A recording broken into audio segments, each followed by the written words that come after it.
ख्रिस्तामधील सर्वांना सलाम.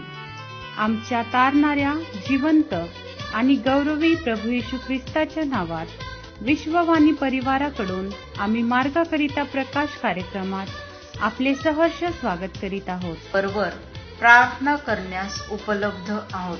धन्यवाद.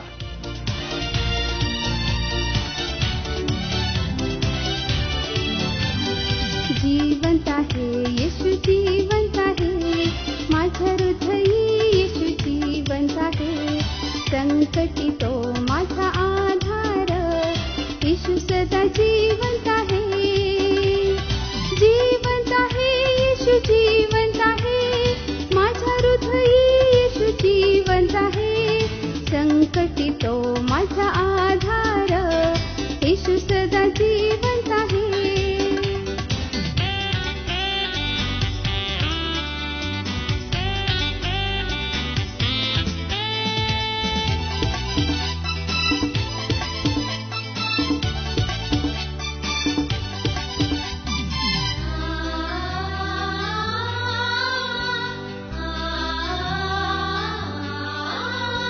त्याच्या शब्दाने तांबडा सागर दुभागला, भिंत ही यरीहोची ढासळली.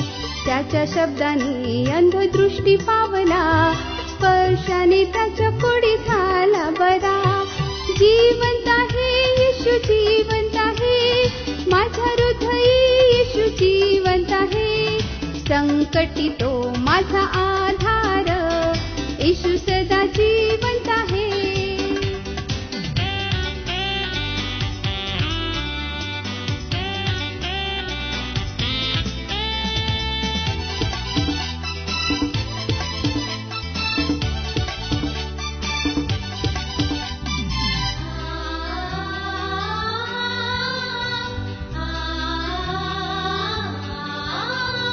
तुला न सोडता तुझ्या मागे चालणार, तूही मला न सोडता रोज सांभाळणार.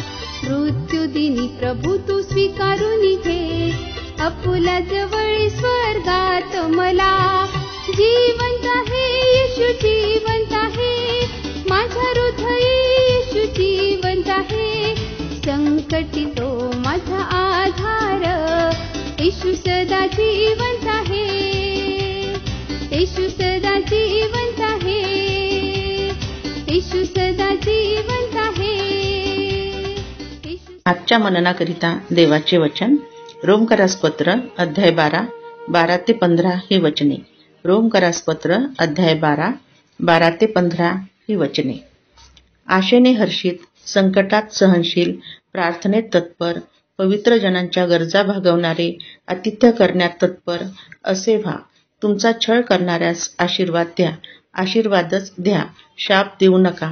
आनंद करणाऱ्यांबरोबर आनंद करा आणि रडणाऱ्यांबरोबर रडा. देवा, ह्या वचनाद्वारे आपला आजचा दिवस आशीर्वादित करू. विश्ववाणीच्या आमच्या सर्व श्रोत्यांना प्रभू श्री ख्रिस्तामध्ये सप्रेम सलाम. प्रियानो, जुलै महिना जो आहे हा विश्वासाठी विशेष प्रकारे प्रार्थनेचा असा महिना म्हणून आम्ही घोषित करत आहोत. यासाठी की संपूर्ण भारतातल्या प्रत्येक राज्यांसाठी प्रार्थना करता यावी म्हणून संपूर्ण 30 दिवस या राज्यांसाठी दररोज संपूर्ण भारतामध्ये प्रार्थना केली जात आहे. आणि याबद्दल आम्ही प्रत्येक राज्यातनं वेगवेगळ्या प्रकारचे प्रार्थनेचे विषय, त्याच प्रकारे स्तुतीचे विषय जे आहेत, परमेश्वराने त्या राज्यामध्ये केलेले महान कार्य जे आहे आणि प्रत्येक ज्या राज्यामध्ये विश्वानीची जी सेवा आहे आणि त्या सेवेमधून मिळणारे जे आशीर्वाद जे आम्हाला आहेत त्या संदर्भामध्ये आम्ही प्रभूकडे याचना आणि प्रार्थना करत आहोत. श्रेणू जी वचनं आमच्या समोर जी वाचण्यात आलेले आहे, रोमकरासपत्र याचा 12वा अध्याय आणि त्याचे जे 12 ते पुढे 13-14 जे वचनं जे आहेत, या वचनामध्ये आम्ही पाहतो की या संपूर्ण 12व्या अध्यायामधील वचने 9 ते पुढे 20 वचनापर्यंत जर आम्ही पाहिलं तर यामध्ये ख्रिस्ती जीवनक्रमाचे नियम आम्हाला दिलेला आहे की ख्रिस्ती जीवन आम्ही जगत असताना आमच्या आयुष्यामध्ये नियम असणं अत्यंत आवश्यक आहे. ख्रिस्ती घरात जन्मला म्हणून ख्रिस्ती झाला असंच नाही, परंतु प्रत्येक ख्रिस्ती म्हणून घेणाऱ्या व्यक्तीच्या जीवनामध्ये काही नियम असणं अत्यंत महत्वाचं आहे. आणि भरपूर नियम 20-22 नियम आम्हाला दिले. कधी कधी आम्ही पाहतो की फक्त रोजच्या प्रार्थना, वचन वाचणं, देवावरती बोलणं या 2-3 नियमाच्या कडे आम्ही पाहत असतो, परंतु अनेक नियम इथं आम्हाला दिलेले आहेत. त्यापैकी जे वचन वाचलेले आहेत त्या वचनामध्ये जर आम्ही इथं पाहिलं तर विशेष प्रकारे काही महत्वाच्या गोष्टी ज्या सांगितलेल्या आहे. 12 वचनामध्ये सांगितले की आशेने हर्षित व्हा, संकटामध्ये तुम्ही धीर धरा, प्रार्थनेत तत्पर राहा, पवित्र जणांच्या गरजा भागवा, आतिथ्य करण्यास तत्पर असा.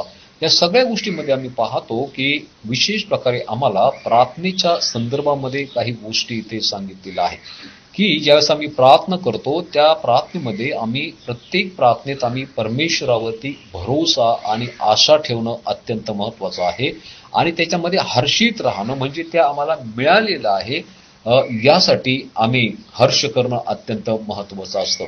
त्याचबरोबर ती संकटामध्ये आम्हाला धीर धरणं, जी काही संकट येतील त्या प्रत्येक संकटामध्ये आम्हाला धीरानं चालणं अत्यंत आवश्यक आहे. पुढे सांगितलंय की प्रार्थनेमध्ये तत्पर असा. तत्परता याचा अर्थ आहे की वेळी सुवेळी प्रत्येक वेळेसमध्ये तयार राहा आणि म्हणून प्रत्येक स्थितीमध्ये आम्ही प्रार्थनेमध्ये उभं राहणं अत्यंत आवश्यक आहे.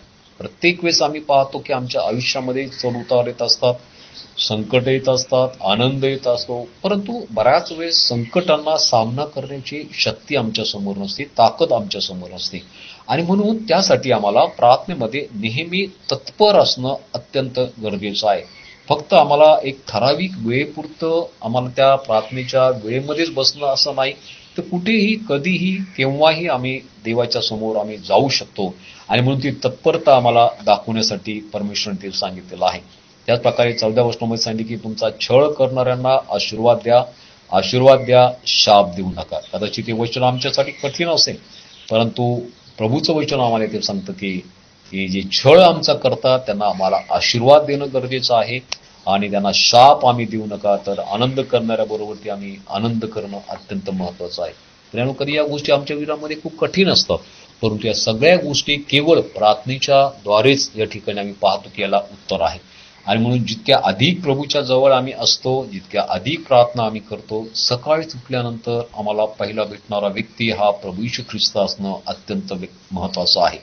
सकाळी जर आम्ही कोणासंगती बोलावं तर प्रभू संगती आम्ही बोलणं अत्यंत आवश्यक आहे आणि प्रभू करो आणि तुमच्या आयुष्यामधला पहिला व्यक्ती भेटणारा किंवा बोलणारा हा ख्रिस्त असावा अशी आम्ही प्रार्थना करूया. प्रिय प्रभू, आम्ही तुझ्या चरणाजवळ येतो दे बापा प्रभू, पुन्हा एकदा दे बापा प्रभू, आमचं आयुष्य आम्ही तुझ्या चरणाजवळ ठेवतो प्रभू. आमच्या आयुष्यामध्ये प्रार्थनेला आम्ही अग्रस्थान द्यावं असं तू कर. येशूच्या नावात प्रार्थना केली म्हणून तो आहे. आमेन. येशू सदा जिवंत आहे.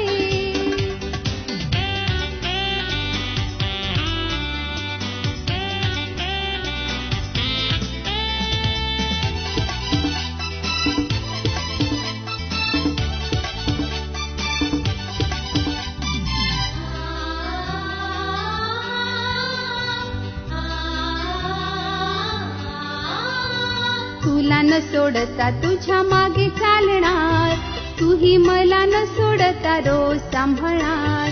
मृत्यूदिनी प्रभू तू स्वीकारून घे, अपुला जवळ स्वर्गात मला. जिवंत आहे येशू जिवंत आहे, माझा हृदय येशू जिवंत आहे. संकटी तो माझा आधार, येशू सदा जिवंत आहे.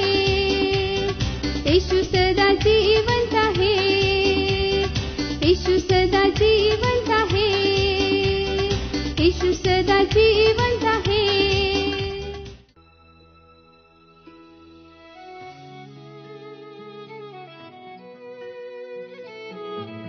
की आता आपण आपल्या प्रार्थना विनंत्या कोणत्याही वेळेस विश्ववाणी प्रार्थना केंद्राला टोल फ्री नंबरद्वारे कळवू शकता. आमचा टोल फ्री नंबर 1-800-2700-333.